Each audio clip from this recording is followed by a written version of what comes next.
All right, I'm going to turn on my video quickly here. I might have a bad connection. Well, you know what? Maybe let me play it safe. I'm gonna turn off the video. I've been having bad connections, and we'll uh, we'll start the presentation now. My name is Rolando Villalobos. I'm Assistant Director of the International Center. I have several of my colleagues here today. Sean Stafford, Priya Chandrakar, and Junko Perry are here.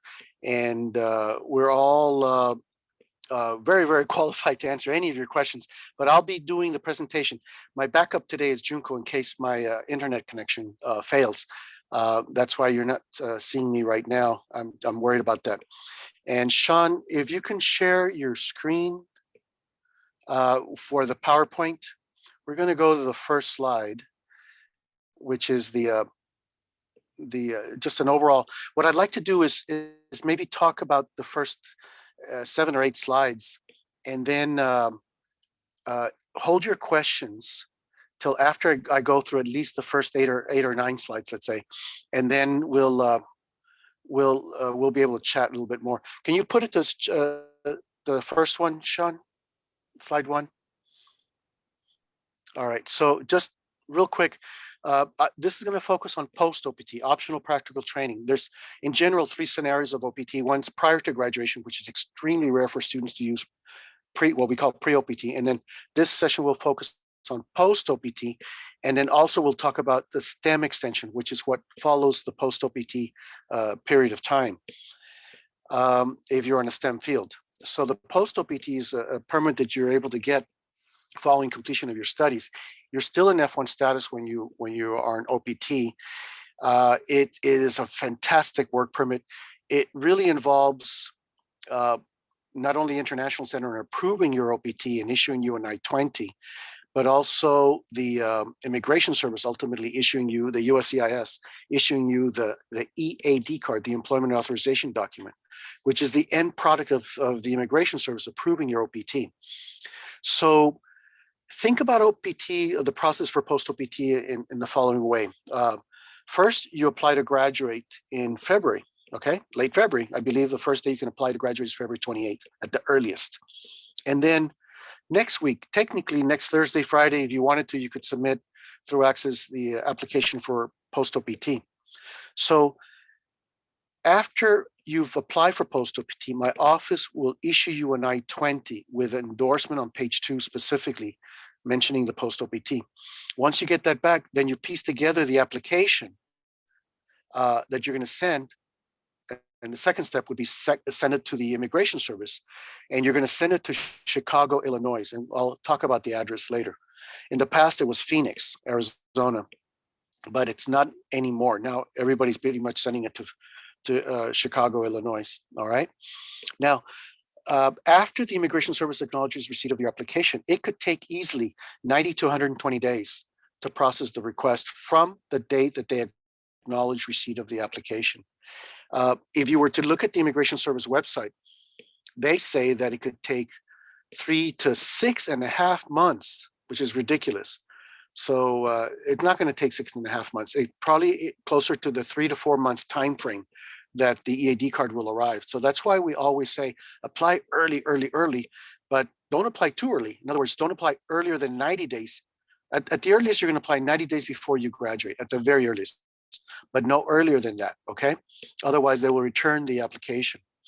One final quick note, don't ever leave the country and re-enter on some other type of visa status, like a tourist visa, okay? That's a big no-no. Don't enter that because you'll forfeit your F1 student status and the work permit if it's been issued. And if it hasn't been issued, it'll cancel the application for OPT. So we always tell you, do not leave the US after you graduate if you do not have the EAD card. It's a big risk for you to be taken off without the EAD card because you could be denied re-entry to the US without it. And I'll show you a copy of an EAD card in about 20, 30 minutes from now. There'll be plenty of time to ask questions, by the way. So let me go, Sean, can we go to slide 2? I want to show them. This is, slide 2 shows the page 2 of your I-20. And if you look on the very top, it says employment authorizations. The post OPT, in this case, we had approved that one back some time last year. And you see the status, it says approved. That's what actually the EAD card says, those dates of May 18, 2020 to May 17, 2021. Those are the dates on the EAD card when it says approved. Below that, it says STEM OPT, and it says status, it says requested. Well, it's requested because you've just mailed off that application, or my office just created the I-20. It won't change until approved, until after the EAD card is, or the OPT is approved and the EAD card's on its way. Matter of fact, after the approval is done, I would like you to contact our office and request a reprint of the I-20, so you'll have an I-20 that says approved on that, under that status. Because if you were to travel, the immigration official likes to see that status as approved. If you look down below, it says the travel endorsement that was signed this February 8th. That signature is valid for 6 months in the case of post OPT or in case of the STEM extension. You just have to ask us for a reprint if you're going to be traveling and you need a new signature. All right. We'll talk more about that later. Sean, can we go into slide 3, which talks about duration of status? All of you as F1 students are admitted for what's called duration of status. Okay. I split this in this example into 4 parts. The first part is your academic period of time. And then the second part is the 60-day grace period that you have after you graduate. So if you graduated from Stanford, which you will, you have 60 days to pack up and leave. If you did nothing else but graduated, which I know your parents are proud of you, but if you just graduated and you did not apply for post OPT, okay, what are the choices? Well, depart the US within the 60-day grace period, go back to school, okay? Assuming you're not a PhD student, it's very rare for a PhD student to come back to school, or transfer out to another school. We release your SEVIS record. We have to release the SEVIS record before the 60th day, okay? Ideally, we want to do it much earlier than that, but just letting you know, if you're going to end up going somewhere back east, back cold, where it's really cold, fine. Have us release your record. If you graduate June 13th, have us release your record to MIT June 14th, okay? And then they have your record, and then they will create an I-20 for you later on. So that 60-day period also, if you've applied for a change of status, you got to talk to a company about that H-1B visa, which is most likely the visa that you will try to change to. But everybody applies for the 12 months of OPT. You see that third period of time? Everybody applies for that 90 days, ideally 90 days before June 13th. And because it takes 3 to 4 months to get the work permit. You can't apply any earlier. The law says you can only apply 90 days before, even though I just told you the Immigration Service website has some scary data that says 3 to 6.5 months to process OPT, but it is not taking that long. It's taking 3 to 4 months. Generally speaking, when I say that, I'm 90% right, okay? And then after the 12 months of OPT expire, if you were not in the STEM field, you get 60 days to pack up and leave, all right? Or go back to school, transfer out, you know. But most of you, if you haven't arranged for an H visa or you haven't been picked, you're departing the country. You cannot stay 1 extra day after that 60-day grace period, okay? Sean, can you show me the next slide, please? So this slide shows a longer period of time because this includes section 4 there, where it includes the 24-month STEM period of OPT. And I know I misspelled it down there below with the N, STEM OPT, but it is a fantastic work permit, okay? OPT is fantastic. So if the company's saying, well, we're gonna process an H visa or this other visa for you, status for you, you know, if you want to apply for OPT, I'm saying, no. You do apply for OPT. OPT is like a life vest for you, okay? It keeps you in F1 status for those 12 months, and then an additional 24 months if you work for an E-Verify company and if you're in STEM field. It's fantastic. And then during these 3 years that you're in OPT, then the company's trying to see if you get picked for an H, okay? So that process, you'll deal with an attorney. By the way, tomorrow at 3 p.m., we're having an attorney speak on H-1B visas and beyond, you know, visas beyond Stanford. It'd be a great time for you to listen to this information. It's timely, a very timely session.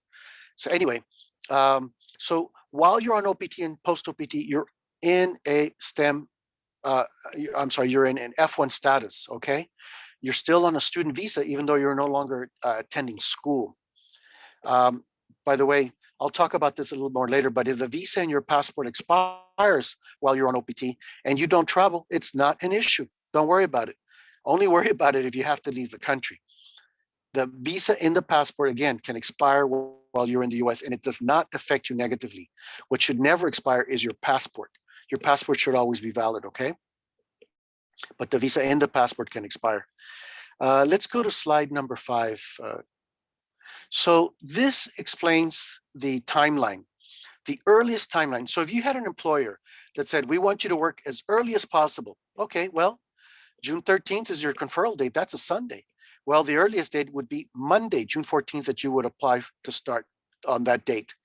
And you can only start on that date if you physically receive the EAD card before June 14th, okay? So if you ask for June 14th as a start date, the end date will be June 13th, 2022, all right? And so if you're saying, oh, I'm not sure when I want to work, I don't want to work that early, fine, choose a date between June 13th and August 12th, okay? The August 12th would be the latest start date. So you're going to pick a date. When you apply for post-OPT with my office, with the Bechtel International Center, you're telling us those dates.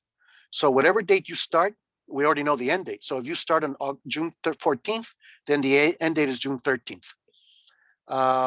Sean, can you show me the next slide? And this is the latest that you can ask for start date for the OPT, the EAD card. So you graduate June 13th. The latest start date is 60 days from that, means August 12th.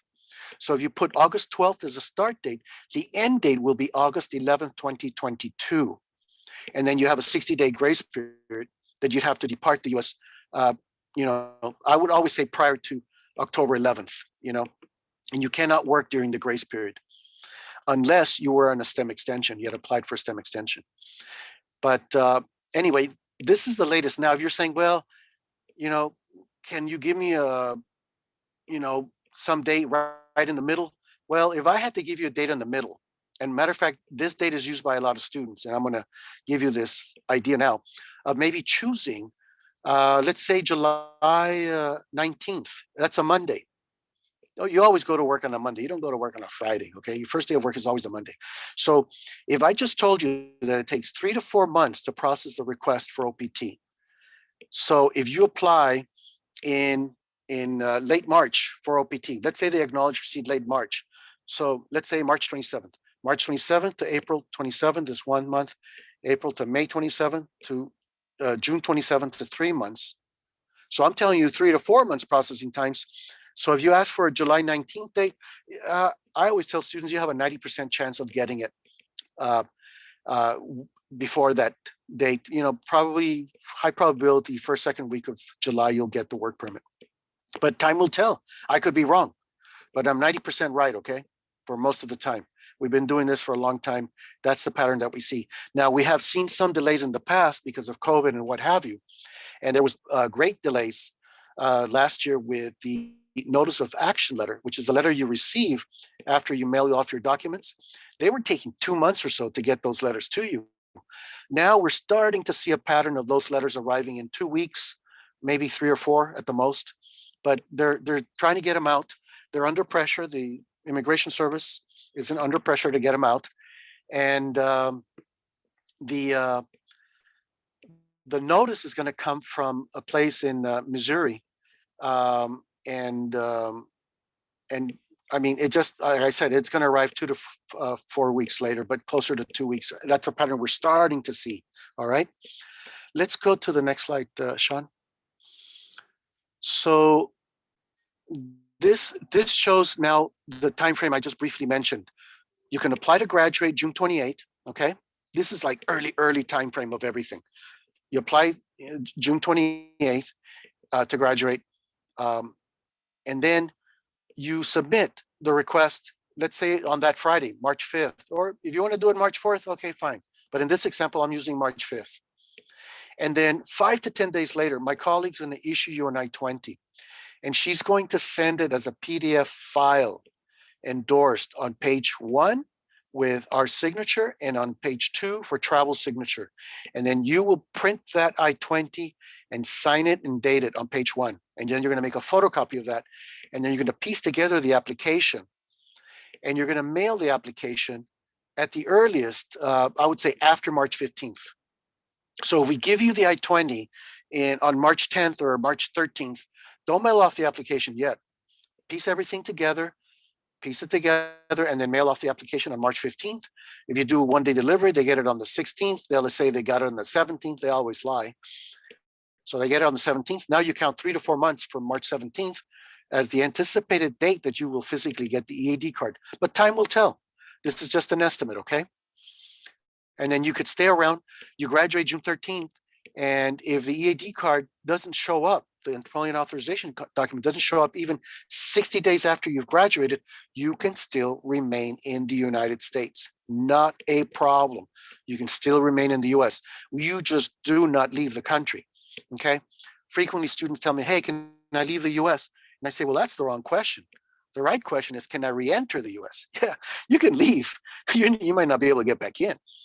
So be very careful, all right, about this. So again, this is just a timeline of the earliest process time frame. So students always are confused. Well, this demystifies the system for you, all right? Now, between the time that you submit the request for OPT to us, you're preparing that step 2. Below there, it says prepare USCIS checklist. And we have a checklist of items. There's 7 or 8 things there that you're piecing together. The I-765, which is the application for employment, the check that you're probably going to write, or a money order that you're going to get for $410. The Form G-1145, which says, please send me updates electronically, previous photocopies of your I-20s, and the cover letter and a copy of your I-94, things like that. Those are all itemized. We expect you to do your homework, by the way. You have to go and read carefully the information on our website. That's what it's there for. But meanwhile, like I said, you piece together all this stuff on the Form I-765. That's the application for employment. Do not date that form prior to the date that we issue you the I-20. Don't ask me why, but the Immigration Service doesn't like that. Basically, because they think you're predating something, So we issue you the I-20 on March 10th, and you got super energetic and you filled out the I-765 and you dated the I-765 March 9th, they're going to return the application. Okay. Now that's really picky, but I'm telling you, these things they're all itemized on our website instructions. So everything I'm telling you, you can read about on our website. Okay. Let's go to the next slide, Sean. So some of you don't have jobs and you might be unemployed for a little bit of time. Well, there's a nice rule that says you may be unemployed for up to 90 days during the 12 months of OPT. All right. So if your OPT started on June 14th, on Monday, June 14th, then your last day of unemployment is September 11th. Okay. So I'm going to tell you, if you're unemployed that long, you're departing the country before September 11th. Get on the plane and leave. Do not stay one extra day, because the Immigration Service will know that 15 years later, when you come with your kids to take them to Disneyland, they'll send you to secondary inspection and they might deny your entry because they'll know you departed. I had a case where a student was supposed to depart at 10 p.m. out of SFO, and the fog came in and the plane left at 1 a.m. And forever, that student's always been sent to secondary inspection. And they tell them, well, you violated your legal status because you overstayed the United States. And the student says, oh, but you know what? I didn't mean to overstay. I was at the airport and there was fog. Well, the minute he says fog, everybody knows there's fog in San Francisco. And so they let him in, But I'm telling you, this is very strict deadline, the 90 days of unemployment. If you don't use them all up, that's great. That's, you want to be here working. So just a heads up. Now, if your start date of the work permit begins on August 12th, well, then you just gave yourself 5 months to find a job, because you had the 2 grace months in front of August 12th, and then the 90-day period from August 12th on to find a job. So it's you have a lot of time to find, but you're not looking for work after graduation. You're looking for work, now, you know, you should be looking for work now and finding something because it could take 6 months or longer. Take advantage of the Beam Center there for help on how to write a resume and do all the logistics on that. Okay, mock interviews and so on and so forth. All right, Sean, let's go to the next one, please. All right, this is an example of what we call the CAP-GAP timeline, and this involves the company applying for an H visa for you next year. So in this scenario, you graduate June 13th, 2021, and then you applied for OPT to begin on July 15th. And that OPT that starts on July 15th, 2021 will end on July 14th, 2022.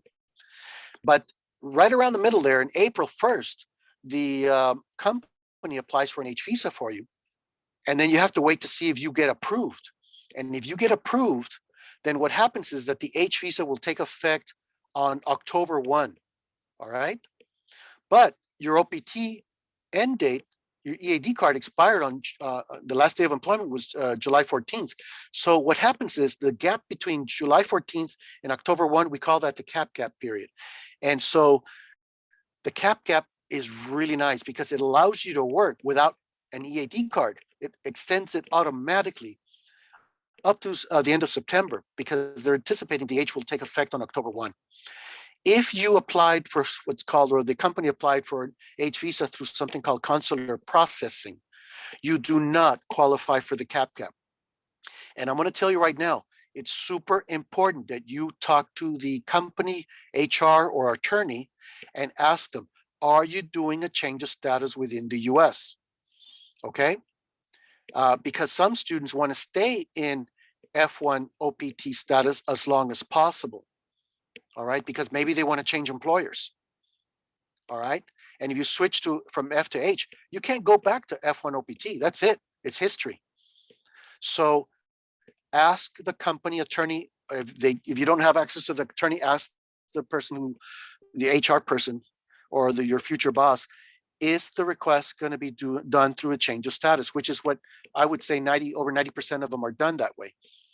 But if you do the consular processing where you depart the country while you're on OPT, you go back home, you get the H visa, and then once you physically enter the country, you're in H status. Then in that scenario, you switch status on the day you physically entered the US, and by law, you have 10 days to tell us that you're no longer in F1 status. Don't forget that, okay? And anyway, on October 1, we get bombarded with emails from students saying, hey, I got the H approved, great. Okay, you email us, and there's a reporting, some information on how to report that. And so it works out, just be aware of this. Okay, let me quickly go to another slide. What's the one after this one?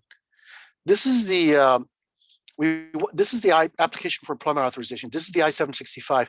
You see on the top right side, it says expires July 31, 2022. This is the one that you'll find right now on the web. And it's very, very important that you always use the latest version. On purpose, my office does not have this as a PDF or a Word file or anything for you to download, because the Immigration Service could change the version of the I-765. And if you use the wrong one, they will deny your request. And in the case of a STEM extension, this would be catastrophic, okay? Because F1 students who apply for post-OPT have a period that they can apply 90 days before they graduate and no later than 60 days after they graduate to apply for OPT. But no one applies during the 60-day grace period. Everybody's always applying early. But in the case of the STEM extension, you can only apply at the earliest 90 days before the EAD card expires, but not after the EAD card expires. So there's no grace period with the STEM application. And so if we've had this mistake done, where someone who has applied for STEM extension had conveniently saved a version of the old I-765, used it, and then was denied the OPT, then the student resubmitted a new application, but it got received after the EAD card expired, and then the OPT was denied, and the student forfeited their six-figure salary. That was horrible, okay? So you're not going to make that mistake, because we always tell you, go to the Immigration Service website, all right? Sean, can you scroll a little bit further? Now, you're going to mail it to Chicago, Illinois. If you were to go to the website, if you type in USCIS I-765, it'll pull up this, eventually you'll pull up this link that says the postal address, and you have a different address. If you're sending it by FedEx, you use the third floor Chicago, Illinois address, right? If you use the regular address, you use just the regular PO box, okay? And so after you mail this application to this address, about 2 to 4 weeks later, you're going to get a letter, the notice of action letter acknowledging receipt of the application. Sometimes they'll cash your check prior to you getting that letter. And on the back of the check, if you actually have a checkbook and you write a check, on the back of the check, the immigration officials will write the tracking number. And so the tracking number, I believe, will start with the letters MSC. So even though you send to Chicago, it's Missouri, the service center there that deals with sending the notice. And I think that's why it says MSC on it. It'll say MSC, and then it'll start with a number 21 for the year 2021, and then some other digits. And that's your tracking number. You can go and check on your case status online once you have that tracking information. The next slide, please, Sean. Just the other week, a week ago, well, almost a week ago, the Immigration Service talked about a backlog. They're being proactive. They're under tremendous pressure. Yes, there's been officials that have gotten COVID at these places, but they're trying to get better about it. And so they're trying. That's all I'm telling you. And so don't worry. It'll get in the queue, and it'll get approved. If you follow the detailed instructions on our website, your EAD card will be approved. Okay, I have no doubt that it'll be approved. Let's see, what else, Sean? What's the other one? Is the other one? Yeah, this is the check processing time frame. This is where I told you 3 to 6.5 months. Don't look at the 6.5. It just scares you. Don't lose sleep over that. I'm telling you, 3 to 4 months is more in line of what they're doing right now as far as processing it. The next slide. These are just websites that we have for you. 2 more slides, Sean. And 1 more. And this talks about travel after graduation. Do not leave the country unless you have your EAD card, okay? I'm telling you that. And the only reason you would leave is because there's a family emergency. But other than that, I would tell you, don't leave the United States, because if you were to leave, we always tell students, leave with your EAD card in your hand, okay? You want to have that EAD card because you need it in order to get back in, because you're coming back to the US saying, hey, I'm an F1 status, I'm going to go to work. Well, you say, I'm going to go to work, guess what the immigration officer is going to ask you next? And say, oh, let me see your work permit. I literally have had students who tried entering without the EAD card who have been denied entry, okay? So don't push your luck. We're being very conservative with our advice, and that's good advice. Okay, 1 more slide there, I think, and then maybe I'll take the questions. So this is the EAD card. This is the end product, okay? So your EAD card would be dated, let's say, July 19th, 2021 to July 18th, 2022, okay? And right up above the card validity dates, it says not valid for reentry to US. Well, it's not valid by itself. You need those things that I just itemized earlier in order to reenter the country, all right? So, all right, let's take some questions here. Okay. First question is, what is the latest time we can apply for OPT if we are graduating by the end of spring quarter? Okay, so the latest time to apply, you got to remember, you have to have the post office or FedEx deliver it before the 60th day of June 13th. So I don't like your question, okay? I don't want you applying during the grace period, but can you legally apply during the grace period, 60-day grace period after graduation? Yes, but don't do that because you're wasting time. You should just always apply early, okay? You don't need a job offer to apply. And so if you're saying, I don't have a job offer, okay, well, if you put June 14th and the work permit gets approved on July 4th, it's going to have the July 4th start date. It won't have the earlier June start date. It'll have the later start date, and it'll be moved forward for up to 12 months. The law says that all OPT must finish within 14 months of the date of graduation, okay?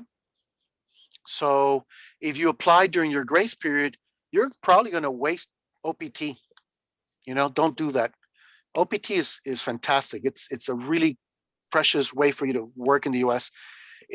Just follow detailed instructions and it makes your life a lot easier to stay in F1 status. And yes, the company can apply for an H and all that, but you know, just because you apply late doesn't mean that you can stay later. You have to depart the country by the 14th month. All right. So from the date of graduation. So always apply early. Okay. Next question. How does the STEM OPT application and access work if we lose access to access after graduation? But you don't lose access to access. You don't. Our office specifically asked the registrar's office, and they were super nice about this. And you guys think that your stanford.edu address is going to be forfeited after you leave. It will not cease. It will still be operational because we asked the registrar's office to keep that record, that email record open, access to that open for you, because we needed to get in touch with you or hold of you. And so you might get automatically the email that says, hey, your email address is going to stop working in a week. Well, 2 weeks will pass, a month will pass, and your email is still working. Okay, so they couldn't shut off the automatic email that goes out warning students it's going to expire. It will not expire.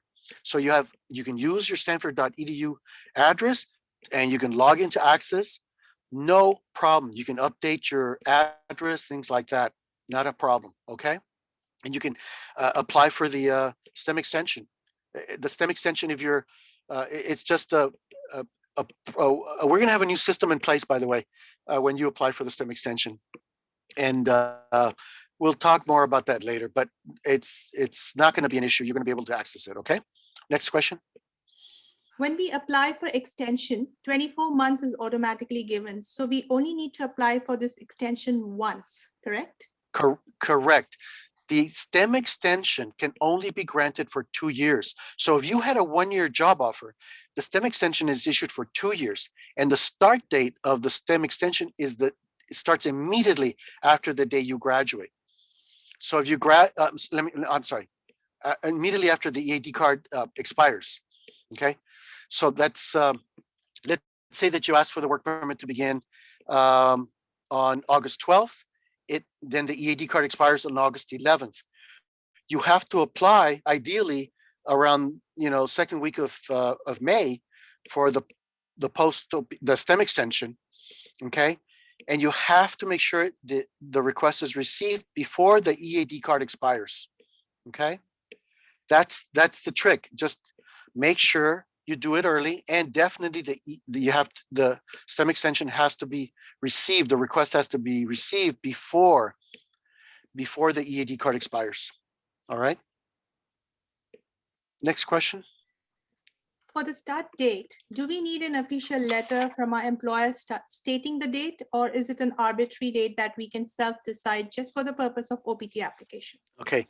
The start date is the date that you're going to tell us, and it's written in stone. You can't change your mind after you mail off the application. Okay. So you don't need a job offer to apply for post OPT. You don't need to show us your job offer letter to apply for post OPT, but you should get a job offer letter for your own records. Okay. Because if need be, you could also use that letter along with your EAD card and your valid passport and valid visa stamp and I-20 signed for reentry within the last 6 months to reenter the United States. The official might not ask for the job offer letter, but they could. The Code of Federal Regulations states that you're returning with a valid EAD card to continue employment. So they're assuming that you're working the way they wrote the rule, but you don't have to have a job.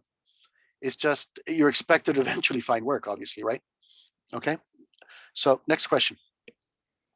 If I have a start date for my full-time job after Stanford on August 2nd, then I apply for OPT for a start date on August 2nd. And if it takes too long to be sent to me and I'm over the 60-day grace period, what happens? Should I apply for an earlier date as start date? Okay. So this student is graduating June 13th, correct? And is requesting an August 2nd start date. So my office will take 5 to 10 days at the most to physically send you the PDF file, let's say, of the post-OPT I-20, which you in turn will print. So you'll get the PDF quickly. It's incredible. The Immigration Service is allowing you to receive the I-20s electronically. Prior to the pandemic, that was unheard of. We wished that they had allowed to do this years ago, and they had talked about going totally electronic. That's the whole idea of the CVS database. But they were still very traditional with the I-20s being printed. But because of the pandemic, they allowed all the schools to print these PDF files, or to give electronic versions of the I-20 to the student. And so we can get the I-20 fairly quickly to you. So if you apply next week or in a month for post-OPT, and you ask for a start date of August 2nd, 2021, and the August 1st, 2022 end date, then fine, you'll get the EAD card, I'm assuming, before August 2nd start date, which is okay. That's up to you. All right. Next question. What if we want to start work around mid-September? Can we start our OPT on the latest date of August 12th and lose just a month from it? Correct. So in this case, student graduated June 13th, asked for the latest start date, which was August 12th, okay, 2021, but they started working on September 15th. Okay, so you have up to 90 days of unemployment. So you wasted just over a month of unemployment. Big deal. Not a problem. Okay. You just wasted a little over a month of OPT. That's all. And while you're on post OPT, you get up to 90 days of unemployment. And with a STEM extension, you get an additional 60 days, So you get 150 days of unemployment. I've never seen a student use unemployment to that level. Never. Okay. You'll find a job. It might take a little while, but you'll find a job. Okay. So it's okay to do what you just suggested. Next question. You mentioned OPT takes 3 to 4 months to be processed, but Bechtel says you may apply to graduate on Access and begin the process with Bechtel 100 days before your program conferral date, which is less than 4 months. What time is the earliest I can apply for OPT if I want to start working on June 14th? Well, we're telling you, look at the slide right now that Sean's showing us. In this scenario, you're planning to graduate, the 28th is when? This Sunday. And then you submit the application to us, April 5th, let's say. I don't want to see it too early. That's the problem, okay? We have tons of stuff to do. We have so much work. My colleagues have tons of work. So we'll take your application, because remember, I told you, it's a two-step process. First, you apply with us, and then you apply with the Immigration Service. So with us, fine. I'm going to say, go ahead and submit it next week, Thursday the 4th, or in this example, Friday the 5th. And then my office then turns around, typically within 5 to 10 days. Great, we issue the new I-20. And then second part of it is you mail off the application to the Immigration Service. In this example, we're specifically telling you, mail it on or after March 15th. Because if the EAD card arrives too early, the OPT application arrives too early, they will deny the request and send it back. And then you would have wasted valuable time. I was wondering, Andrew, if you want to mention the 30-day rule regarding the I-20 itself. Yeah, that's a good point. What Sean is mentioning is, so here's the rule. For F1 post-OPT application, when we issue you the I-20, so if we issue you the I-20, let's say for the sake of argument, you asked for it March 5th, and we endorsed it March 10th. We created the document on March 10th. Well, that I-20 is only good for 30 days.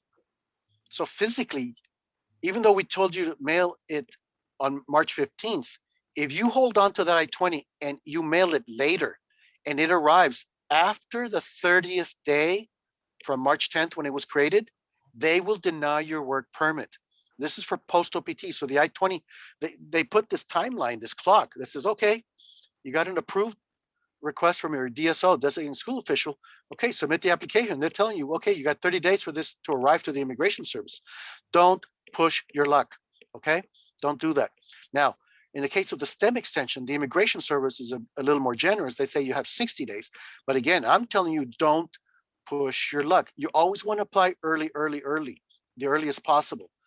Because if something goes wrong, you can try to reapply or correct the mistake or deal with it, So And these also questions that I, oh, go ahead.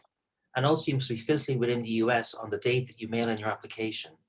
Right, on page, Sean is talking about on form I-765, page 4.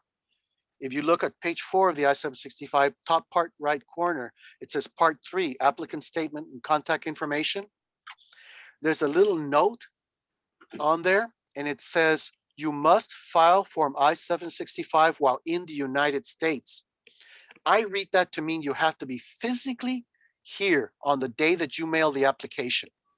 I don't interpret that sentence to mean that you have to be here all of the time while the application is pending. So I know this question is going to come up. Spring break. When's spring break? March what?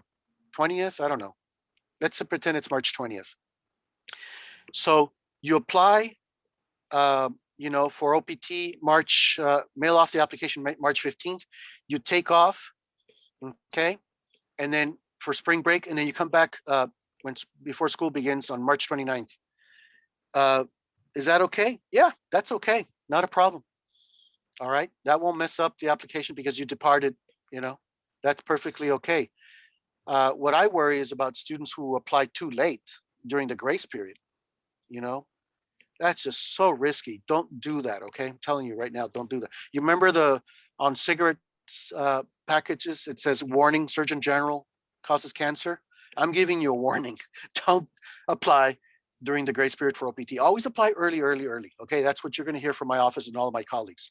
Any of my colleagues, by the way, who you speak with, Sean, Junko, Valerie, or Mario, they are all extremely familiar with everything I'm saying to you right now.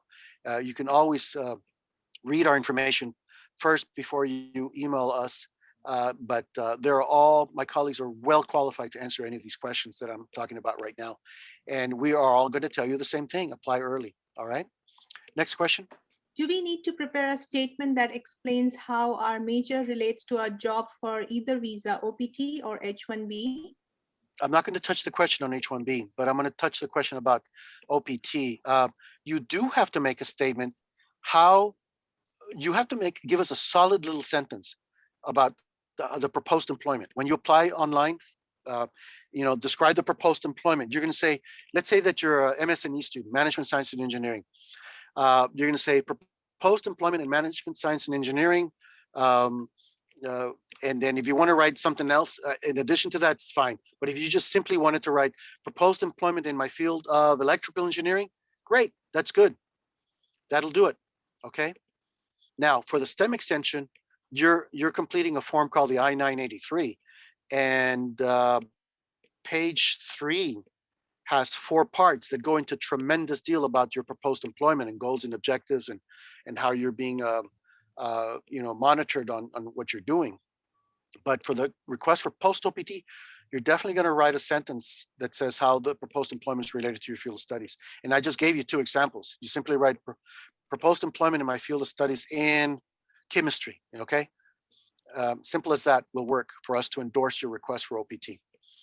Okay. Next question. Can we start working on a date later than the OPT starting date? If so, is there a maximum gap between those 2 dates? So if your EAD card starts, let's say show a different slide, Sean, the one of the EAD timeframes. This one? Not unemployment. I want another one. The earliest start date one. Or that, yeah, that one's good. That's good. So on this one, let's say that you ask for the EAD start date to begin Monday, June 14th. You applied the way we said right now, you send it off and they received it on March, let's say 18th. And then, wow, they have processed it quickly. And you get it on Friday, the 11th of June. And then it has a start date of June 14th, but you don't go to work on Monday, you end up going on Tuesday. Well, then Monday was your first day of unemployment. And then you're going to go into the SEVIS portal. The SEVIS portal, you're going to be able to create this window of opportunity, this portal to update your information of the start date of employment. So you're required to do this within 10 days of starting employment. So if you had asked the OPT to begin, the EAD card to begin on June 14th, but you started working on June 15th, you have to go in there within 10 days of June 15th and tell the Immigration Service that you started working on June 15th, and you can enter the name of the company at that time also and the address. If you have any problems with that, my office can always help you.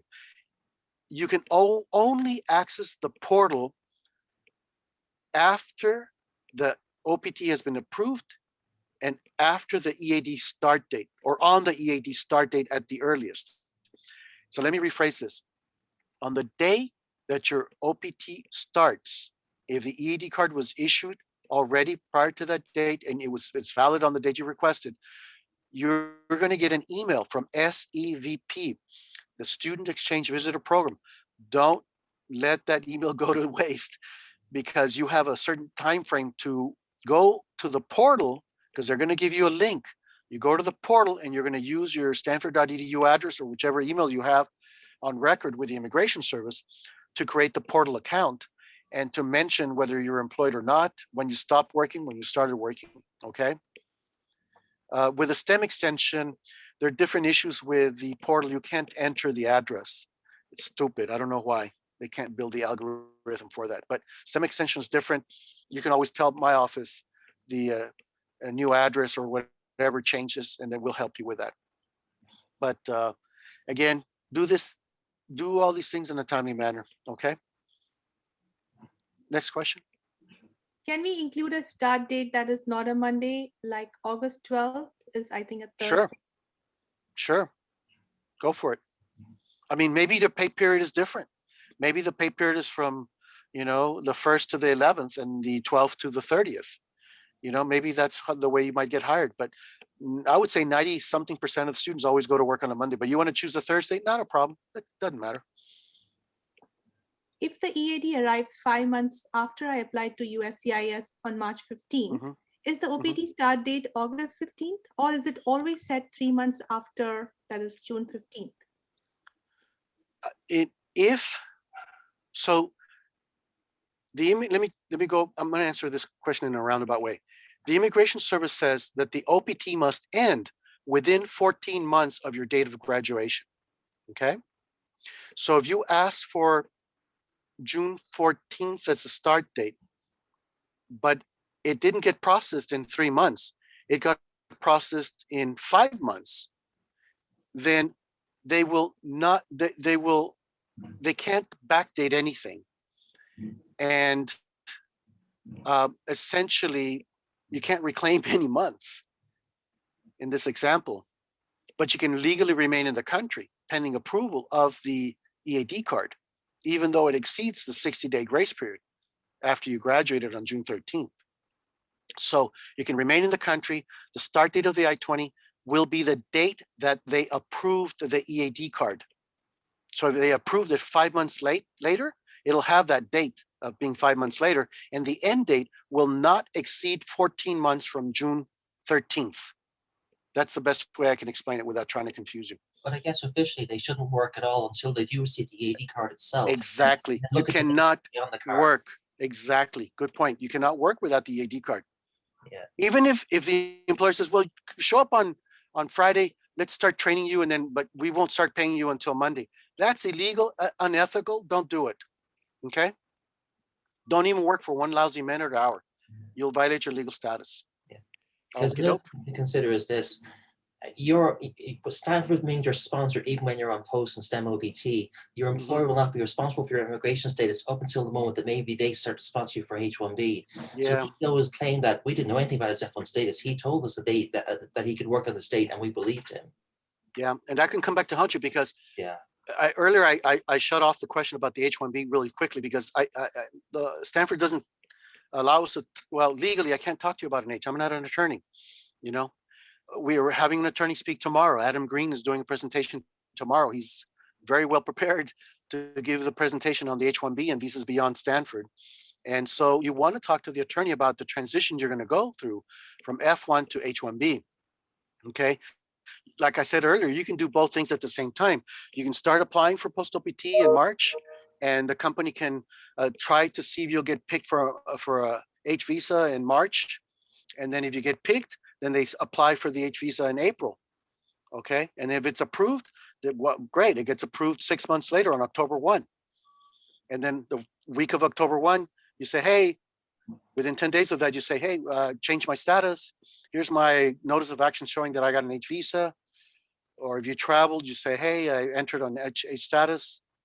Here it is. My I-94 says H-1B. Fine, you got to notify us. So everything, it's good that you can do more than one thing at the same time. You can do the post OPT and get the H process working. That's as much as I'm going to say about that part, though. Okay. Next question. There's a similar thing. My employer wants to apply for H-1B on my behalf. Can I apply for OPT and H-1B simultaneously? Yep. Yep.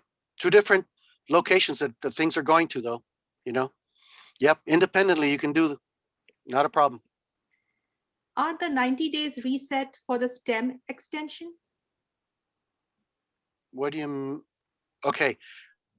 You can apply 90 days before the EAD card expires at the earliest, and physically at the latest, the application must be received ideally before the EAD card expires, period. That's all I'm saying. You know, but you can apply as early as 90 days before the EAD card expires.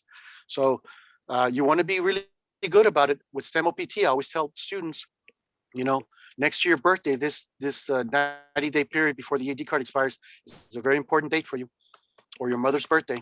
Okay, write these down, write them down, you know, and send yourself a message or a calendar date to remind you to apply on a certain date. I have students who are applying for STEM extensions who told me later, Rolando, I wrote it on my calendar the day you told me to do this, and that was good. I had a case 2 weeks ago where not only the employer forgot to remind the student to apply for a STEM extension, and it wasn't the employer's responsibility, it was the student's responsibility. The student screwed up. They did not apply within the time frame, and they forfeited. Now they have a really good 6-figure salary. They can't go to work. They have to depart the country. Unfortunately, there's no company abroad, annex of the company that they're working for in the US. So he's got to wait to be picked for an H visa. So he's going to be unemployed for several months. That's if he's lucky, because he might not get picked for an H visa. So then he's out of luck. Maybe there's another visa category that he could enter, like an O1 or something else. But that's an attorney talk, okay? You'll hear that stuff tomorrow at 3 p.m. I think Rolando, I'm not sure if you mentioned self-employment and volunteering.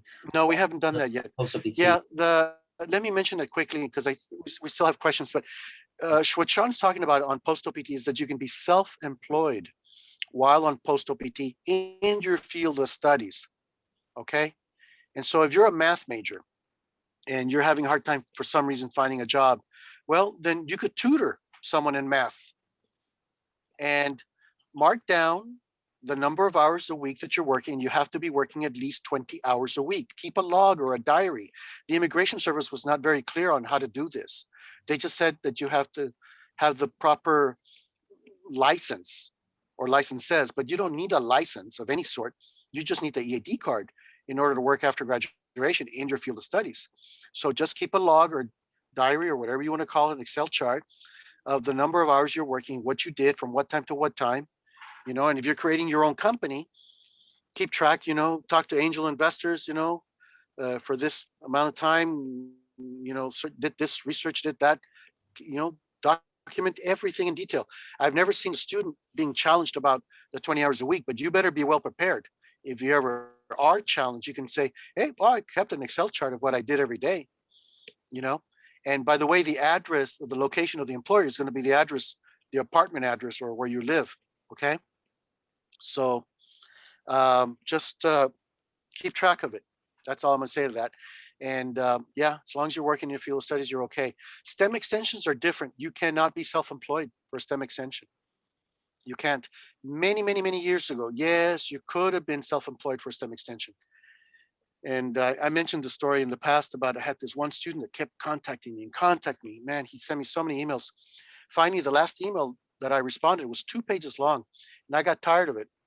And on my last email to him, I said, I'm not going to email you anymore. I'm going to call you and we'll just chat over the phone. And so he created his company, and years later, I was walking down Palo Alto and in the downtown area, and I saw his picture on a magazine, and I thought, what did Michael do?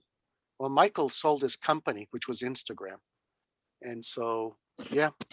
Anyway, he's we've had lots of students who've created their own companies, but the rules are difficult for creating a company under STEM extension because the immigration service says you must have an employee-employer relationship. Those of you who are thinking of this, you need to go look at Form I-983, which is the the form that is used to submit the request for the training plan, essentially. The form used to evaluate my office to evaluate your request for the STEM extension. So if you're a physics major, and I mentioned this story in the past, also, if you're a physics major and you're going to work for Booz Allen doing financial calculations, normally I would say no, because I don't think of physics and financial math as the same thing at all. My brain doesn't go there. I think of physics and I think of the apple falling and Newton, all that naively, okay? But I actually had a case where a student explained to me, who was a physics major, that the same algorithms that he created to crunch billions of data of star data are the same similar algorithms to crunch trillions of dollars. And I told him, okay, you have my attention now, but if I approve this, I'm pretty sure you're going to get challenged by the immigration service. And sure enough, 3 months later, he got a request for evidence.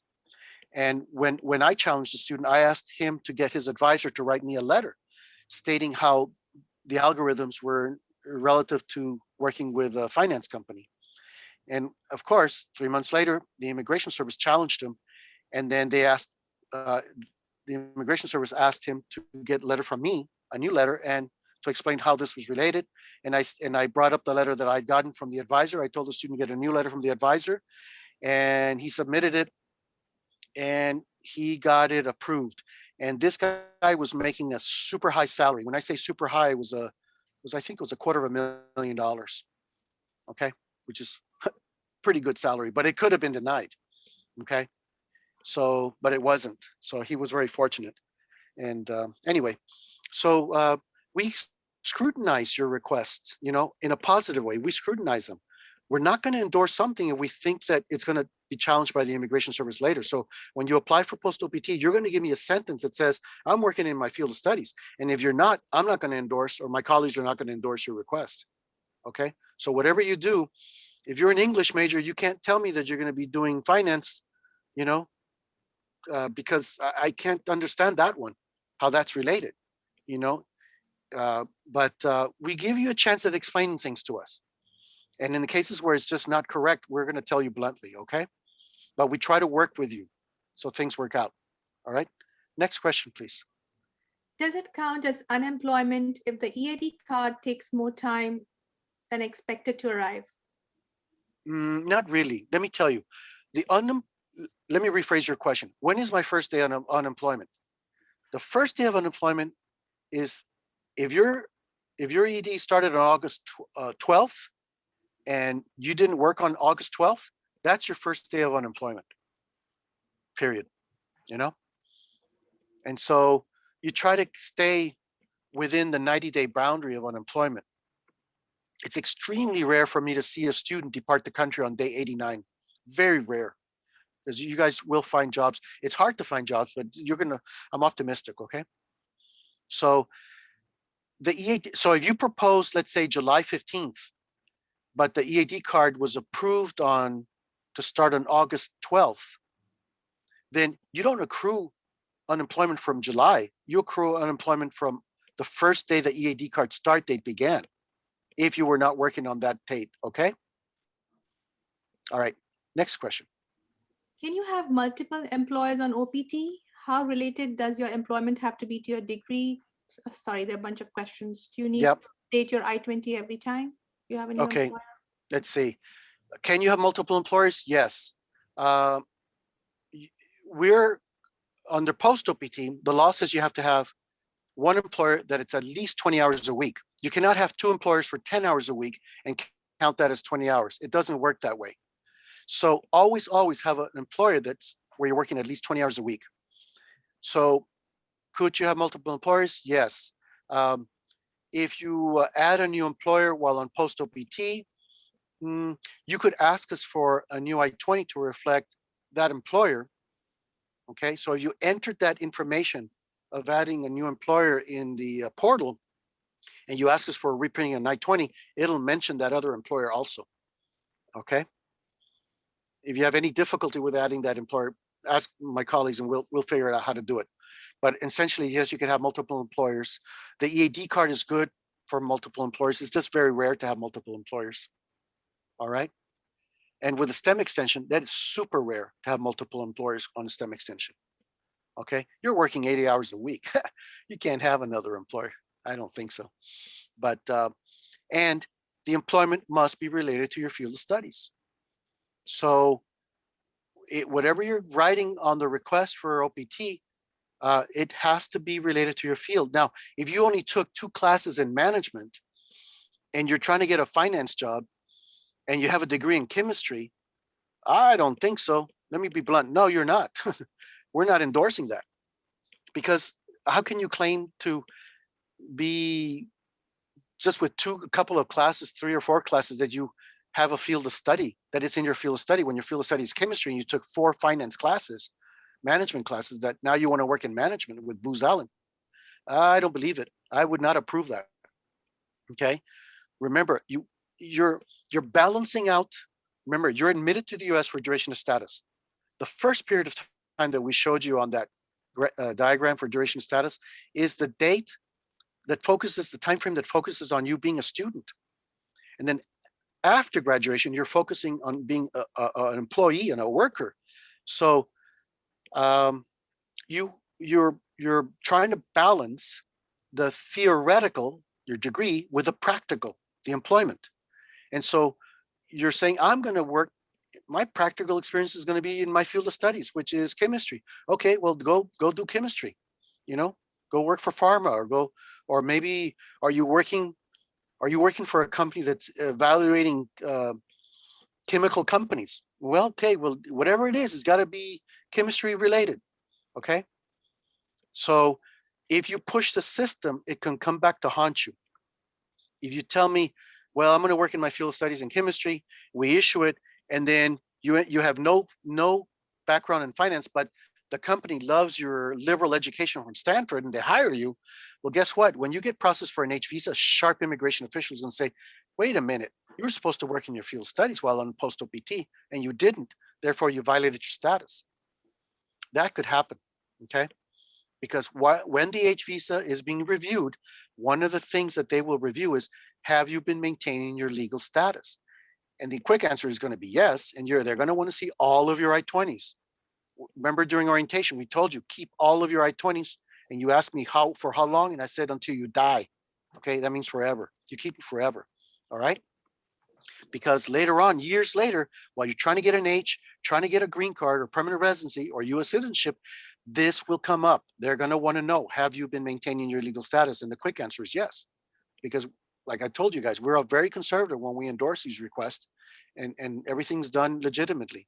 You're not going to push the system, and if you want to ask us, what do you think about this? Well, okay, we can chat later. You can set up an appointment. We can chat about it. But like I said, if you're only taking a handful of classes and you're trying to claim that that's your field of studies when you had to take 180 units as an undergrad and 45 as a grad to get your degree, and you only took 8 units in something, that's not your field of studies. I'm being frank with you up front. Okay. All right. Next question. I think I answered it. It was a 3-part question. I think I got everything. Yes, you did it. Okay. I need a new I-20 in the spring quarter, but what if I cannot receive the endorsed I-20 by the time I mail the documents to USCIS? Is it okay to include other I-20s? Sean, you want to answer this question? Is he talking about mailing in his application without the OPT endorsed I-20? No, he has to have it. Yeah, you will get the I-20. You cannot mail the application without, you're going to get a PDF file of the post-OPT I-20. You will print it, sign it, and date it on page 1. Okay? That's what happens. Remember, I told you earlier there was a 2-step process for applying for OPT. After you apply to graduate, the first step, apply for OPT with my office. And then my office generates a new I-20 for post-OPT with the dates that you proposed. And then the second part of the application is you mailing that application to the Immigration Service. No later, it has to be received no later than 30 days from the date that I-20 was created. Okay? So you mail it off, and then all you do then is just wait. But after the OPT is approved, then you request a new I-20, so that on page 2, it'll, instead of it saying requested under the status for OPT, it'll say approved. All right. And then that I-20, my colleague Sean or someone else will mail you a PDF, because I'm assuming we're still going to have the ability to send you by PDF the I-20. So you do not get a paper record I-20 from us right now with a wet signature. You don't. You get an electronic version, which everybody knows that the electronic version is good. It's just that you have to print it out, sign it and date it on page 1, and then make a photocopy of that and piece together the rest of the application on the checklist items that we have on our website, and you'll be fine. Okay. For gathering all our previous I-20s, are there any online records of all the ones we have been issued, or is there a way to double check that I-20s we have to include are all necessary? Yeah, I don't like your question. Let me tell you, we told you specifically, I hate to sound like your mother sometimes, but I've been doing this for over 30 years. At this point, I'm just giving advice. We told you guys to keep your I-20s forever. All right. And we do not have the time to go and look to see if you have all your I-20s. We told you to keep all of them. If you say, oh, I know I gave my CPT I-20 to the employer, they never gave it back to me. Okay, then you know which one you're missing. Then yes, you can email. Sean, you can talk to them about how to email us or reach us to request that I-20. But we have to go look at several databases, and sometimes in the basement of our building. And right now we're working from home. We're not near the basement. So if we have a PDF file, we don't know what we have of yours, by the way, not until we go look. Sean, you want to? And I guess there's no guarantee that we'll be able to find the one that you believe that's Exactly. Somehow we didn't. Exactly. Right. So people will email. Let me tell you, the Immigration Service doesn't say to mail all your previous I-20s. They just expect you to send the one that is endorsed for post-OPT or for the STEM extension. But we are telling you specifically to send all the copies, especially of any time a work permit was issued, because they want to know if your CPT was issued for a total of 12 months of full time. Because if it was, then you did not qualify for post-OPT. And that scenario won't happen. I've only had one student in 32 years who screwed up, a PhD student who did not know how to count. And he had cumulative 368 days of full-time CPT. He did tons of CPT. He blew it. He told me, oh, Rolando, but I didn't work for 2 of the weeks. Yeah, but too late. The CPT I-20 was issued. I can't change an end date after the end date has ended. I can't. So the only students that can screw up is the PhD students on this scenario, because undergrads, you're not here long enough, and master students, you're only here for 2 years. Okay. Undergrads, you're here for 4, maybe a year extra if you do co-term. Okay. But pretty much no one's going to have this issue of having used too much CPT. But what happens is that the Immigration Service wants to know how much CPT was issued, and they might do a request for evidence and say, hey, show me the I-20. Now it's ironic because they could technically go to your CBIS record to go see what the CPT was issued for, part-time or full-time, and the number of days or months that it was issued for.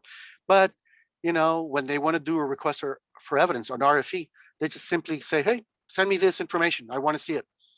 Well, that's why many years ago, we started telling students, submit all your copies of your I-20s. If you transferred from a school to Stanford, submit the I-20s from prior to coming to Stanford too. And you put the oldest one at the bottom and the newest one on top. The newest one would be the one that's for post-OPT or the STEM extension. So that's why we tell you, keep all your I-20s just for stuff like this and for later on when you're trying to get a green card and so on, or H visa. They still have a rule about staples. Do they only want to receive paper clips? Is that still the rule? You know what? It just makes it easier on their dealing with your paperwork that you not staple stuff, but you use a paper clip. That's a really minor thing though. Yeah. But they prefer paper clips. I've talked to officials about that years ago. Anyway, requesting, Sean, you want to mention or put something on the chat or whatever on how to request a reprint? Sure. I'll stop sharing then. Okay, doke. There you go. So what other questions do students have while Question, Sean's doing? Can you please repeat what you said about not dating the I-765? What date should we put for the signature? Okay, so on the form I-765, the application for employment authorization, the Immigration Service does not like to see you date that document prior to the date that your I-20 was issued for post-OPT. So we're telling you, prepare the I-765, fill it out, but don't sign it and date it until after we issue you the I-20 for post-OPT or the STEM extension. Very simple. We mentioned this on our website, this little guidance, so you don't mess up. Okay? You'll be fine. And when you sign your name, sign small. Don't touch the box, the signature box. Sign it small, because if your signature touches the line, the Immigration Service says that that line becomes part of your signature, and that's not true. But it's hard to convince these people. So that'll be a request for evidence. All right. Rolando, I'd So like to point out one thing though about the reprinting. If they receive yes, I-20 from us March 5th to March 20, whatever, and it says OPT requested, and if they Yep. later on, like a week later, then request a reprint from me, I'm not going that's a waste of time. No, don't do that. Right. You don't ask for a reprint until, let's say, the EAD card gets approved. On that day, ask us for a reprint, because on that day, then when we go look at your data record, your OPT changes from requested to approved. And the Immigration Service at the port of entry, at SFO specifically, they like seeing it approved. If you're entering with an EAD card in your hand, they want to see the I-20 reflect approved. And I got slightly upset with the immigration officials in SFO. I'm on first name basis with these people. I know a few of them. And I said, hey, why are you asking this of my students? Federal law does not require this. Why are you doing this? And you're sending them to secondary inspection, and they're sitting there 15 minutes or 4 hours, why? I said, that's not nice. And they apologized, but they said, you know what? If the students have an EAD card, we're expecting to see the I-20 with the approval. I said, okay, I understand what you're expecting, but you realize it's not federal law. He goes, yes, we realize that. I said, okay, then if your immigration, custom border protection officials had been advised to send people to secondary inspection when they see the OPT as pending because they have an EAD card, then I'm going to tell my students, all of them, the way I just told you all, to apply for a reprint after the EAD card has been approved. All right. And by the way, when you ask us for that, if you have an employer now, but you didn't have one when you had applied for OPT, then prior to the reprint, put your employer information on the post OPT, put it in there. Okay. So that when we print the name, the new I-20, it'll show the name of the company and the city. It won't give the address, but it'll say the name and the city. And then the OPT will reflect as approved. Okay. All right. These are all good questions, people. Oh, I guess I What also want to else? point out that because our new system is going live in the next week or two, the link that I posted Yep. probably won't work in the next 3 weeks or so. So that we'll have an alternative link for people to use going forward if they need a reprint many, many months from now when their OPT has been approved. Yep. Yeah. Yeah. We're switching to a system called Bechtel Connect. Can you go to the last slide, Sean? I think it's the last slide, maybe, Okay. or maybe slide number, I don't know, what is it? Slide number 21. All right. Escape. Okay. So share the screen and Yeah. slide 21 reflects this. We're in the midst, my colleagues, my hats off to my colleagues, have been working hard at trying to create this new management system for doing requests. And this is the first snapshot any of you guys have ever seen of this. Just quickly, it has like four, we anticipate this is what it's going to be. It's going to have these four login scenarios. So if you're an alumni of Stanford, you can click on the alumni section to request a STEM OPT. Most of you will do that first one for log in for post OPT or F1 student, asking for something. So, and like I said, we're implementing the system. We There might be a little bit of a maintenance around March 8th, I think, where you might not be able to enter something, but don't worry. Try on the 9th, and on the 9th, submit the request if you want to do that. Or if you want to submit the request for post OPT, in April, it's up to you. I'm just saying, try to do it in March, but the earlier the better. Oh, by the way, there's a question that hasn't popped up, and this is specifically to PhD students. I always joke with you guys. I always ask you, are you 80% sure you're going to graduate in June? And you say, yeah, I'll graduate in June. And I look at them, I say, no, you're not going to graduate in June. You're going to graduate in September, in the summer, in other words. So if you apply for post OPT thinking that you're going to graduate in June and everything revolves around June 13th, you mail off the application, but you don't graduate June 13th because you didn't submit the thesis by the deadline. I think it's the first week of June. Anyway, you missed the deadline. Well, Stanford policy says you have to enroll in order to apply to graduate. So you enroll as a PhD student for the graduation quarter. Only people that have a thesis can do this, by the way, for the graduation quarter. And then fine, don't ask us for an extension of the I-20, because if you did, then the end date of your I-20 changes and the Immigration Service will deny the work permit. So in this scenario, for PhD students, I'm telling you, leave the application alone in pending with the Immigration Service, and just try to submit your thesis as soon as possible. And once the EAD card begins, you're expected to work 20 hours a week, all right? But in this scenario, if you're expected to receive a research assistantship in the summer quarter, you can't receive it unless you have the EAD card, because any employment done after June 13th can only be done with a valid EAD card, and valid only for the dates that it was issued for. So this is a very specific scenario for PhD students that I'm describing. This will happen. I know you guys are very well intentioned. You tried for 6 years to graduate, and you're saying, yes, I finally see the light at the end of the tunnel, and I'm going to graduate June 13th, but no, you don't. And you graduate then September 23rd, which would be the conferral date for the summer session, summer quarter. So just a heads up on that, okay? And I mentioned this specifically because it's not uncommon for this to happen to PhD students. All right, I got carried off on a tangent. It is now 4:17. I'll answer a few more questions. Any other questions? Is there an option, at least for STEM majors, to go on OPT for an internship midway through grad studies? No, if you're doing a STEM extension, you've already gotten your degree. High probability. I don't see that happening. I don't see a STEM extension done for a student who has not graduated. Yeah, I just don't see that, because you should have finished a long time ago. Because you need to be on post OPT in order to be eligible to apply for a STEM extension. Yeah, I mean, as well. Yeah, I mean, the expectation is that you've already graduated. With a STEM extension, that's just not a scenario that I see. Okay, and so you're sounding like a PhD student to me, or a confused undergrad. But I joke with you guys, okay? Anyway, yeah, I just don't see that happening. You will finish your degree before you're applying for the STEM extension. Okay. Let's see, anything else? Can I leave and come back to the US on F1 OPT status after a change of status? H1B is approved, but before it takes effect on 10/1? This is a really good question.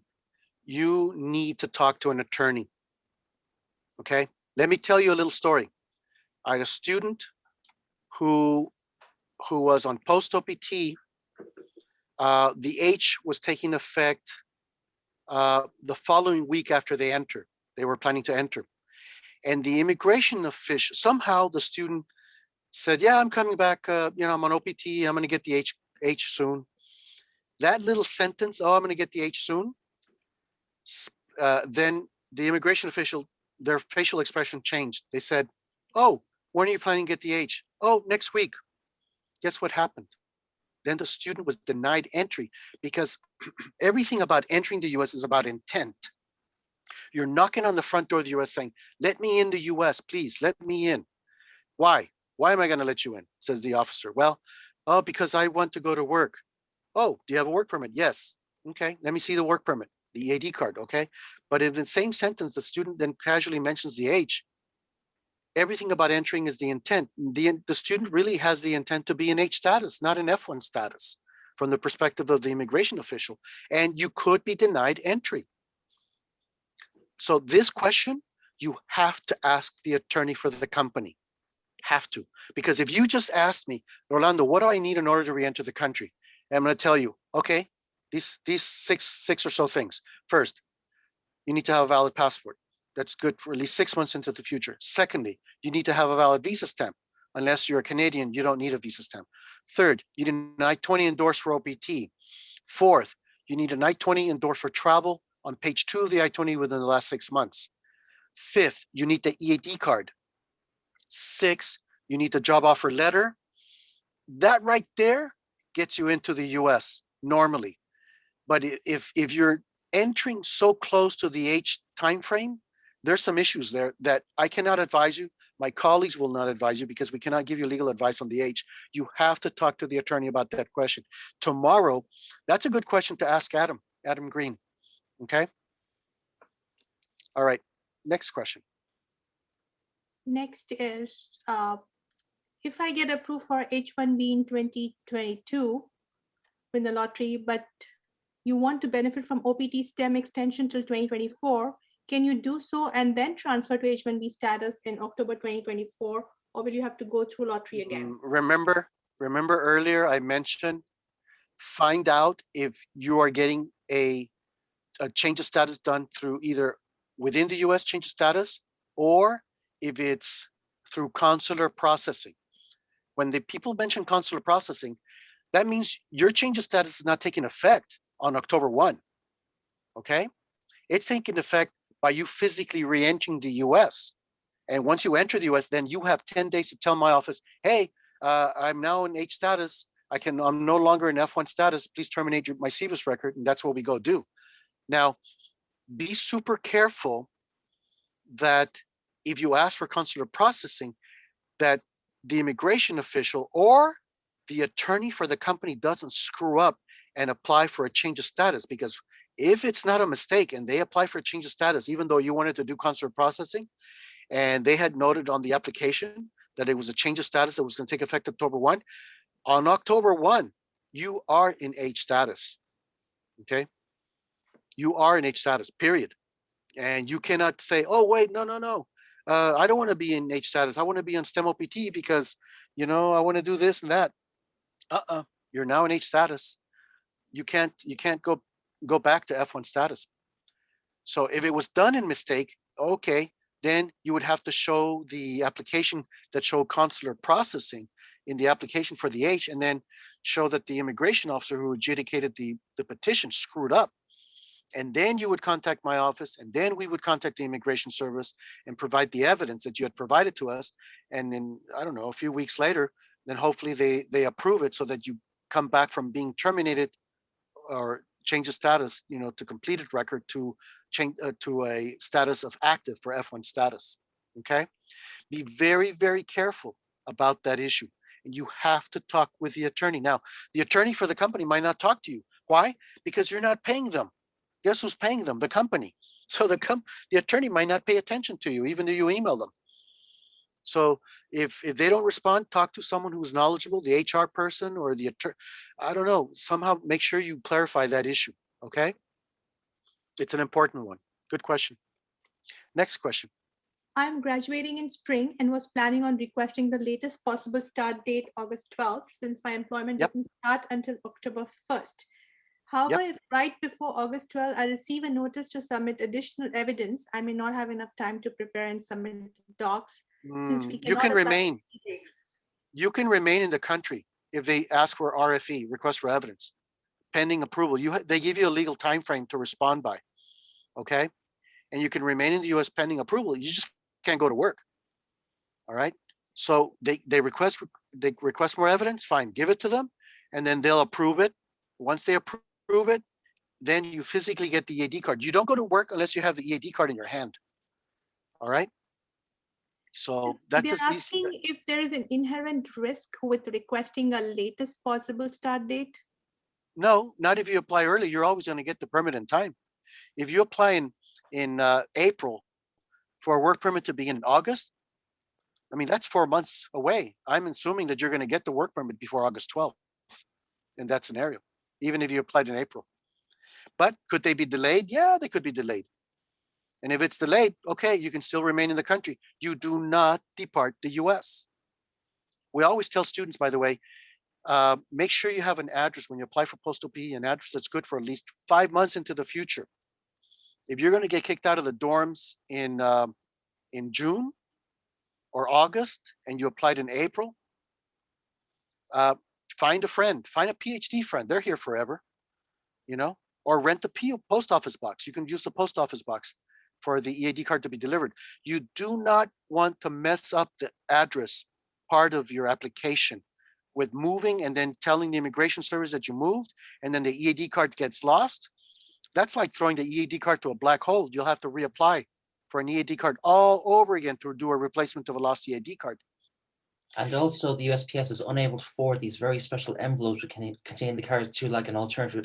Like if you move an address like 3 months from now, and a month from then it then gets and then you set up a forwarding of mail to a friend's address at that point, the USPS will not be able to forward your EAD card to that new Yeah, alternative. and that's the point, you know, we're making. Use an address that's good for a very long time. Maybe you might squeeze getting you being able to stay at Stanford through August, you know. So maybe that might work, but you're pushing it. So I'm going to be very conservative. I don't see the EAD card taking longer than 4 months, but have we seen in the past few years some cases where we've gone 120 something days? Yes, but they're not that many. Okay, time will tell what the processing times look like, but either rent the post office box, you know, or like I said, find a PhD. They're here forever, you know, and see if you can use care of on the application, the I-765, the address, first part of the address talks about doing a care of address where it's your friend receives the EAD card, your friend receives the notice of action letter. And so, you know, all I tell you is take your friend out to dinner, okay? And tell your friend that I told you would take them out to dinner if they did that for you. We also Just see stay that friends a lot with them. with people trying to have their EAD cards sent to their actual department at Stanford or something like that. That normally doesn't work out very well. They get lost. No, not really. Right, not really. So choose a friend, or if you have a relative in the US, A friend of me. ask the relative. Yeah. Yeah. Yep. And don't get upset with that friend because then everything falls apart. All right, next question. We're getting near the end here, folks. It's been almost an hour and a half. If someone files ahead. a petition for NIWEB2, that is I-140, would that Mhm. affect the OPT H-1B processing in any way? That's an attorney question. But I can tell you that the right hand does not know what the left hand is doing. You understand what I mean by that? The application for OPT is going to Chicago. Chicago sends it to Potomac Service Center in Virginia. And your national interest or permanent green card application, H, they get sent to different places, you know? So probably get sent to Laguna Niguel, California, Southern California. So, but I've seen people do it, but talk to an attorney about that question, okay? I'm a J1 holder. What are the key differences between OPT and AT, or is the application process? Night and day. Everything I've said right now does not apply to a J1 visa holder. Your life as a J1 is much easier. J1 visa holders specifically apply for academic training, must have a job offer in order to remain in the country after graduation, but you're applying before you graduate. If your your DS-2019 expires June 13th, you need to submit the application for academic training before, at least 10 days before the DS-2019 expires, so we can issue you an extension. Okay, but this session's not about J students. This is about F students. So that's all I'm going to talk about, Jace. So any F questions, please. Next questions are about FedEx, UPS. What is the recommended way to send the application? USPS or FedEx or UPS? Sean, do you have any suggestions?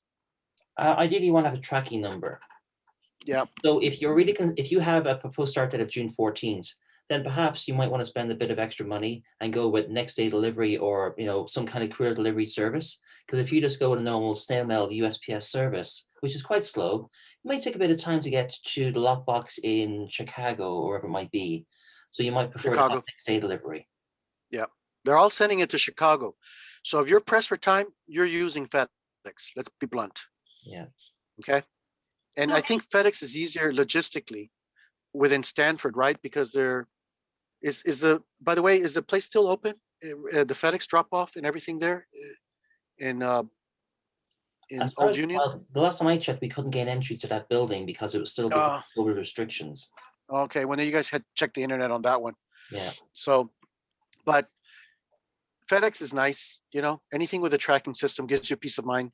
And like I said, if you send it and you pay with a check, with your own check, but I know a lot of people don't have checks, but if you did, when they cash a check, ask for a copy of your check, because on the back, it'll have the tracking number that starts with the letters MSC.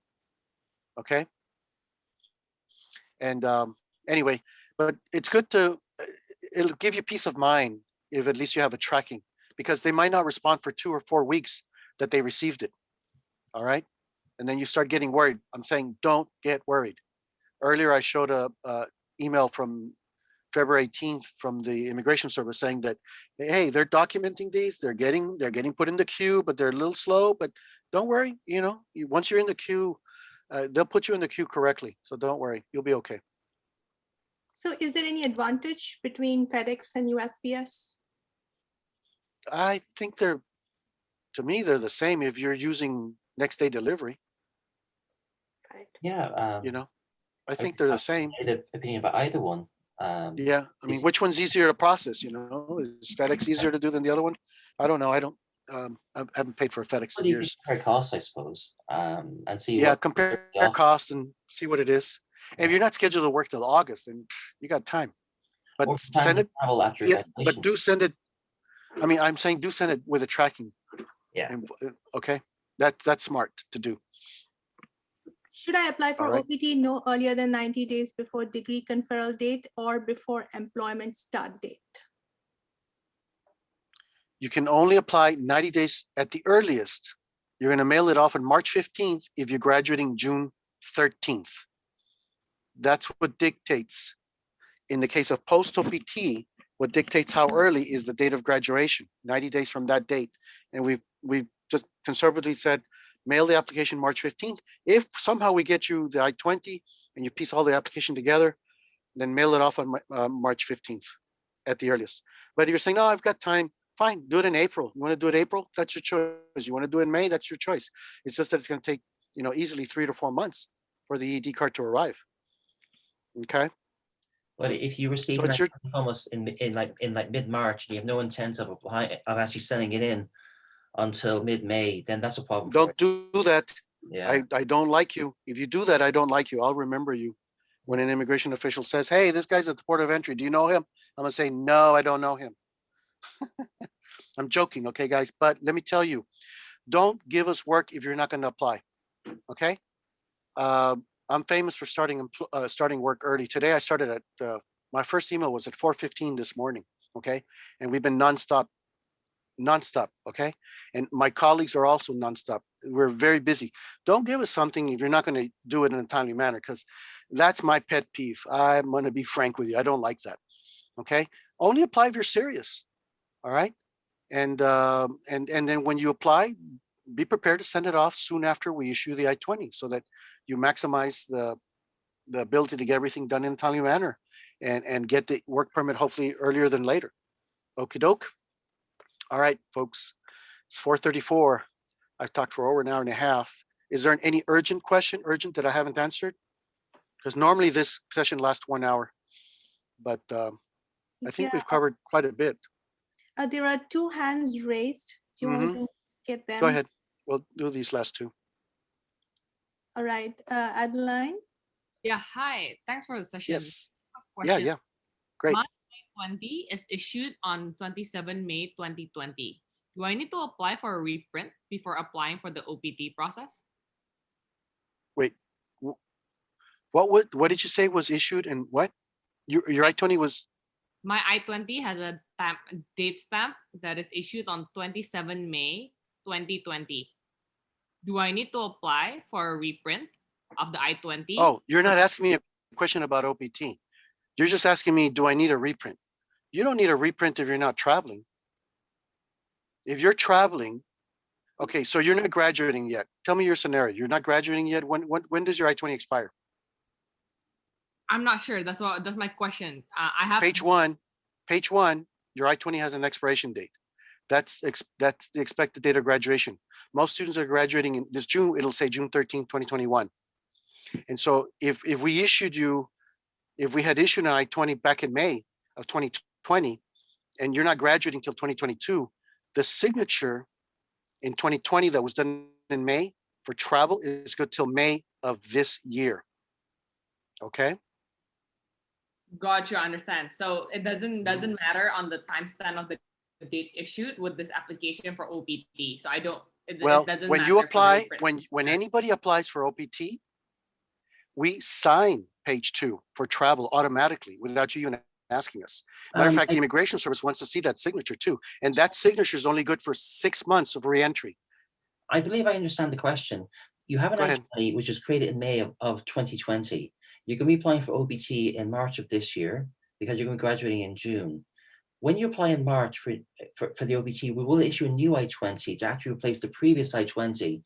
So Mhm. if you end up traveling in late March, early April for spring break, you'll be using the newest I-20 for re-entry, which will be the OPT endorsed I-20. Exactly. Yeah. Yep. And then that signature is only good till September. If we signed it in March, 6 + 3 is 9 months, right? So September. practically what will happen is if you apply in March, you send it in, maybe by June or July, you might get it approved, and then you receive the AD card. Well, on around that date of June or July, you're going to be requesting another I-20 from us. Right. Chat, you've had that very good milestone in like your F1 status. So it's not unusual for people on OPT to request multiple I-20s over the course of just a few months. Yeah, but don't request one if you don't need one. That's what I'm telling you, because we have plenty of paperwork and stuff that we're dealing with. But clearly, I mentioned earlier that I want you guys to apply for a reprint after the EAD start date. Okay.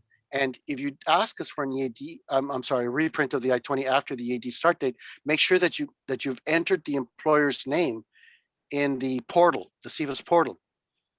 On the date that the EAD card becomes valid, on that date, you're going to be sent an email from SCVP to update any information in the portal. Go up and set up the portal account, and then ask the following day after the EAD start date, then ask us for a reprint, and it'll reflect the name of the company.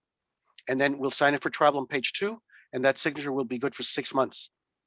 So you got to remember, when does by the way, Sean, switch quickly to the visa stamp page, number 19, slide 19. Okay. Another thing I'd like to make out point is, while the OPT is pending with the USCIS, we normally feel uncomfortable in reissuing another I-20 because we have no reason to. The issue for us is that no, don't ask us. I'll be blunt. With the appearance that we've re-endorsed it for STEM for post OPT. Yeah. If you haven't already mailed it in, we don't. Yeah, but Sean, I'm going to be blunt. It's a waste of my time, a waste of our time. I don't have time to waste. Don't do that to us, okay? So just ask it when you need it, and that's all. By the way, switch to slide 19. Real quick, the visa stamp on your passport, okay, except Canadians, you don't need visa stamps. The visa stamp in your passport will eventually will expire. And some might expire, by the way, on the date that your I-20 expires, because you're expected to graduate June 13th. Some are granted till June 13th of 2021. And if you did not travel, you don't have to get a new visa in the passport. But if you did travel, then you got to go to US Embassy the way you did last time, or consulate outside of the US. You cannot obtain these visa stamps in the passport within the US. You can only obtain them outside of the US. And you have to wait and do that. Some places it's more complicated now because of COVID. Some places are barely now opening up their offices. You know, London might start doing things now, but they're going to have a backlog. Beijing, oh my God, Beijing has a backlog, period. Chances are you won't be able to make an appointment till, I'm assuming, at least April. You know, at least April. It's probably later by now, but so you got to anticipate that there are issues. If you leave the country and Biden closes the borders or says, hey, all the Schengen countries, you can't come in right now. You got to wait again because we got another spike of COVID, or the California virus version gets rampant and gets worse, God forbid. But let's say something happens, and they're saying, nope, no more people entering right now. Then you're stuck outside the U.S. So anticipate you're taking a risk leaving the country, okay, and a higher risk leaving the country with a visa stamp that has expired, because you have to go through the issue of getting a new one. Okay, and like I said, you can only renew it outside of the United States. So okay, I think we've covered quite a bit. No more. Is that it? Just one last I don't believe raised you. hand. All right. Francis, go for it. Last question. Okay. Last question. Yeah, I can't hear you. Go ahead. Can you hear me now? I can hear Okay, you. great. Thank you. I'm trying to figure out that. So if you have received your EAD card and you decide to travel home, Mhm. do you have to re-enter by the start date, even though you might not have a job yet, or can you take some of your unemployment days out of the country? Yeah. So the question is, can I re-enter after my EAD cards have started if I don't have a job? The quick answer is yes. Okay. But the longer so that you can enter, I mean, it's up to the immigration officer to let you in. But I told you the 6 things that you needed in order to re-enter the country. Ideally you have a job offer letter, but it's ironic. You don't need a job offer in order to apply for post OPT, but the law, the federal regulation that talks about re-entering the U.S. after graduation on post OPT says that you're coming back to continue employment. So whoever wrote that rule that way was an idiot, but hey, they wrote it. But I told you, valid passport, valid visa stamp, I-20 endorsed for OPT, I-20 endorsed for travel in the last 6 months, the EAD card, and a job offer letter. So in your case, you don't have the 6th item. Could you attempt entry like that with it? Yeah, you could. And just be honest with the officer saying, I'm coming back late because there was a family issue or a get together I had to go to. I wasted some on my OPT. I know I have 90 days of unemployment. But the longer you're outside, the worse. Let me rephrase it. Exponentially, the more questions that they might ask. Because the reason you apply for post OPT is to be in the US, working in the US. Although technically right now, the Immigration Service says that you can be outside of the US working, right? This is temporary while COVID is going on. So, but you do not want to accrue over 90 days of unemployment because then you violate your status. No, I understand that. So if I secure that letter, like the letter of employment while I'm out of the country, but I've gone into my 90 days of employment, when I do enter with those 6 items, it's just going to be into the 90 days is what I'm asking. Yeah, I mean, but if you went into the portal and you said, hey, I'm working for Facebook, but I'm just outside of the US. If you're working for Facebook, you're not accruing unemployment time. Period. But if you're accruing unemployment time, you're pushing it. I mean, I'm normally people on day 89, I'm telling the student, okay, depart the US. Even though you have up to 90 days, you leave. Remember the story I said about someone trying to depart 10 p.m. and they left at 1 a.m. And then every time they enter the country, they've been stopped because the officer said you departed late. So you do not want to accrue over 90 days of unemployment. The Immigration Service is searching the database to see what students entered in the portal as far as the start date of employment, because if you didn't have a job offer when you applied for post OPT, that's fine.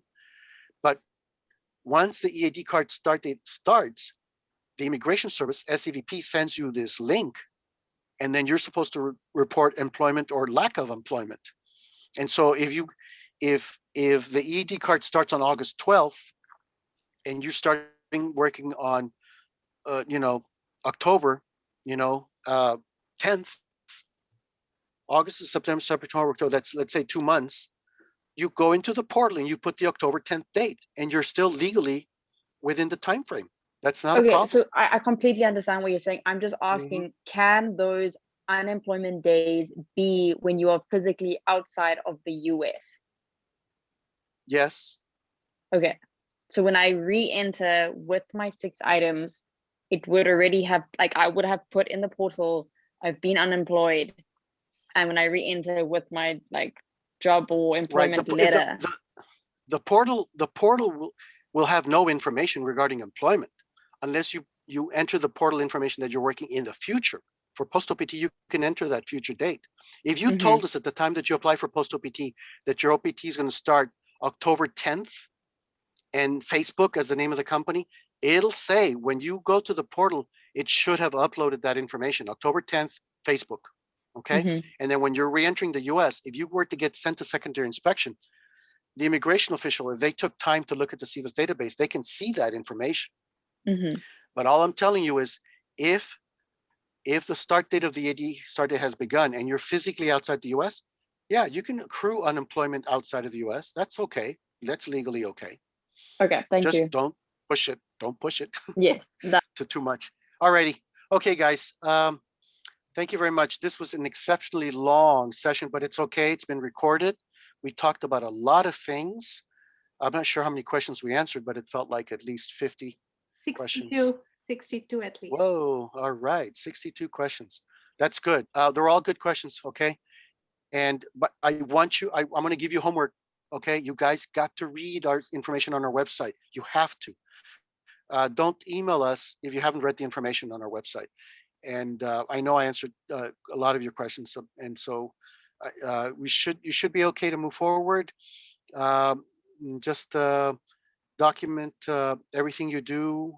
Make photocopies, in other words, of the application that you sent to the Immigration Service for your own records. Make photocopies of all the info that you sent to them for your own records. And I know you're going to be okay. I'm going to tell you right now, just be patient, be resilient, and be safe. All right. And that concludes my session today on optional practical training. And attend the workshop tomorrow with Attorney Adam Green. He'll talk about visas beyond Stanford, H-1B, all the other types of visas. All right. Okay. Thank you. Bye-bye.